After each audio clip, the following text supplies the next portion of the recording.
Looking at this from the outside here from the UK, I mean, it seems extraordinary. Is this a bit of a desperate attempt from the president? Well, it's quite interesting to say the least. Of course, the Bloomberg exclusive yesterday in which Bloomberg reporting that the Special Counsel Robert Mueller will be expanding the scope of his investigation into the president's business dealings comes in stark contrast from what President Trump told the Times less than 24 hours earlier, in which he said he didn't think the special counsel should do that. Now we're getting reports and the sources that I'm talking with telling me that essentially that the legal team supporting the president, crafting a strategy, trying to portray those investigating him as having severe conflicts of interest. Of course, all of this comes as the backdrop for next week still looms, with the president's son-in-law, Jared Kushner, set to testify behind closed doors between the Senate Intelligence Committee and Paul Manafort, the president's former campaign manager, as well as Donald Trump Jr. have been invited to testify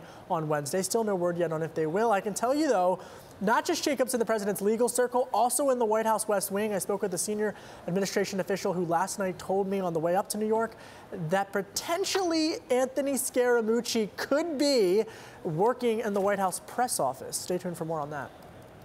Oh, wow. OK, so looking at these latest developments, then, I mean, I guess the ultimate question is, could any sort of slowdown or stop be put to Mueller's investigation into President Trump's business ties? I mean, how effective are these attempts to combat that, bring up any conflicts of interest going to be? There are some great stories on the Bloomberg on this point in particular, because it would be very difficult for the president to fire or pardon folks in terms of as this develops. Now, of course, the pressure that he's facing from Congress, of course, clearly some more signals coming from them.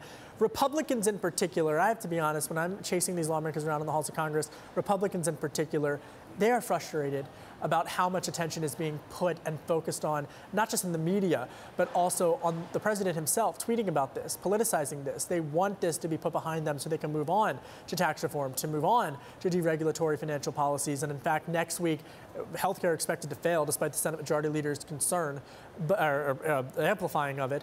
But tax reform very much still being worked on. I spoke with 4 Treasury Department officials earlier this week who tell me that they are very much engaged with all the different factions trying to correct the course of the mistake made during health care with tax reform, a plan expected late August.